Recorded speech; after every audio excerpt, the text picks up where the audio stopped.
ঘটনা হচ্ছে লোকসভাতে 7টা বিধানসভা পড়ে।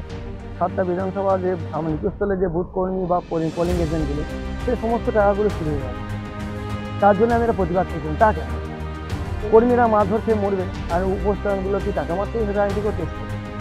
আর এখানে যে প্রার্থী দাঁড়িয়েছে তারও কোনো প্রতিবাদ নেই, তার পিছনে বাইরে থেকে এসছে আর টাকা কামাবে তার চলে যাবে।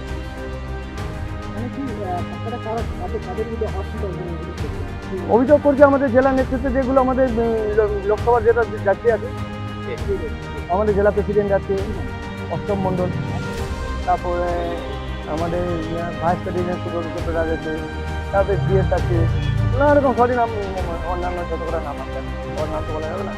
তো ঘটনা আছে যে আজকে এই ব্যক্তিটা আমার নিজস্ব লড়াই নয়, এই ব্যক্তি তার ঘর পুড়ে গিয়েছে পোলিং এজেন্টে, তাকে কোনো সাহায্য করেনি। সে কিন্তু পোলিং এজেন্ট থাকাতে তার ঘর পড়েছিল, অবাক ব্যাপার। তাহলে আজকে সেই ব্যক্তি কোথায় যাবে?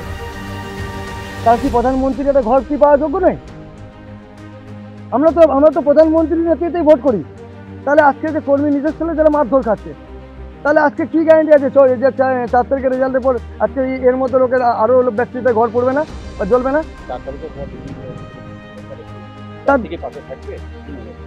দেখুন, প্রার্থী তো এখানে প্রতিবাদ আজকে ক্ষতি দেখা উচিত ছিল, যে নিচস্তরের কর্মীরা যারা কি সঠিকভাবে টাকা পাচ্ছে বা পাচ্ছে না সেগুলো ক্ষতি। প্রার্থী তো নিজেই মাল কামাতে আসে, জিততে আসেনি আমার মনে হয়। 4 তারিখের পর প্রার্থীকে পাওয়া যাবে না। কারণটা হচ্ছে আমার সঙ্গে যেটা ঘটেছে তারপরেই আমার ফোন রিসিভ করা বন্ধ করেছে অনেকেই। এবার 4 তারিখের রেজাল্টের পর সবাই থাকবে কিনা পাশে সংশয় তো রয়েছে একটা, মস্ত বড় ডাউট। বাড়ি পুড়িয়ে দিয়েছে, প্রার্থীকে কোনোভাবে কোনো সাহায্য করেছিল? প্রার্থী মৌখিকভাবে বলে এসছে দেখবে, এখনো অব্দি কিছু দেখেনি। একটা পলিথিনও না না ওসব। আজকে আমরা বিক্ষোভ দেবেন টাকা পয়সা নিয়ে ও আর্থিক সংযোজন নিয়ে। আর্থিক দেখুন, দলগতভাবে আর্থিক তছরূপ কি আছে সেই ব্যাপারে আমার কোনো বক্তব্য নেই, আমি ওই ব্যাপারে কিছু বলবো না। আমার যেহেতু আমার সাথে যেটা হয়েছে তার পরিপ্রেক্ষিতে অনেকেই দেখছি আমার ফোন রিসিভ করছে না এখন। এবার 4 তারিখের পরে মানে হয়তো আমার নাম্বারটাও মুছে দেবে অনেকে। আপনি তো পোলিং এজেন্ট ছিল, সেক্ষেত্রে তাদের কি কোনোভাবেই সহযোগিতা? আমাকে মৌখিকভাবে বলা হয়েছে যে আমরা আছি, থাকবো বলা হয়েছে, কিন্তু এখনো পর্যন্ত কোনো রকম ভাবে সাহায্যের হাত। কি প্রার্থী এমনিতে যারা অভিযোগ করছে তারা ভারতীয় জনতা পার্টি কেউ নয়। আর এই ধরনের ঘটনা বোলপুরে কোনো জায়গায় ঘটে নাই।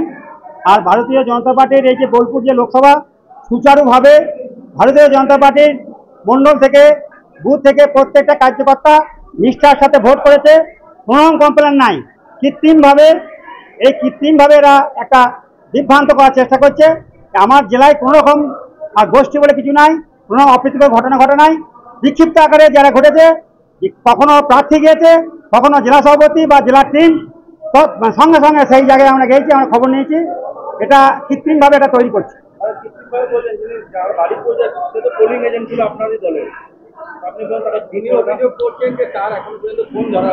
এখন আমি সশরীরে ওনার বাড়ি গিয়েছি, আমি খবর নিয়েছি।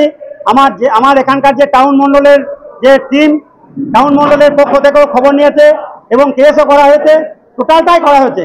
এটা আপনাদেরকে কে বলছি জানি না, আমি সশরীরে ওনার বাড়ি গিয়েছি, ওনার বৃদ্ধ মা আছে, টোটাল কথাবার্তা বলেছি। সেই জন্য এটা কৃত্রিমভাবেই হচ্ছে। আমি গিয়েছি যেখানে, এটা তো সম্পূর্ণ ভুল বলছি। তিনি তো অভিযোগ করছেন যে তাকে কোনোভাবে সহযোগিতা করা হচ্ছে না, বরং তার নাম্বারগুলো ব্লক করে দেওয়া হয়েছে। আমার ফোন নাম্বার, আমি কারো ফোন নাম্বার ব্লক করি না। আমি ভারতীয় জনতা পার্টিতে 2014 সাল থেকে আজ 2024 সাল, আমি প্রত্যেকটা ব্যক্তির ফোন আমি ধরি, আমি কারো ফোন ব্লক করি না। টাকা নাই তো টাকার কি অভিযোগ দেবে? টাকা কি? ভারতীয় জনতা পার্টি টাকা দিয়ে রাজনীতি করে না। ভোটের জন্য যেটা সীমিত ব্যাপার, যেখানে যাওয়ার কথা সেখানে যাবে, যেখানে যাওয়ার কথা না সেখানে যাবে না। যারা অভিযোগ করছে তারা তো কেউ নয় না। আমাদের একটা সিস্টেম আছে, ভারতীয় জনতা পার্টির যে জেলা সভাপতি, জেলা সভাপতির টিম আছে, সাংগঠনিক বিষয় আছে। তো এই বিষয়গুলো তো কোনো বিষয়ই নয়। আপনারা যেটা বলছেন এটা কৃত্রিমভাবে তৈরি করা হচ্ছে। আমাদের যেটা 2024-এ যে লোকসভা নির্বাচন সুন্দরভাবে সমস্ত ভারতীয় জনতা পার্টি সুন্দরভাবে কাজ করছে, আমাদের একটা অভূতপূর্ব রেজাল্ট হবে।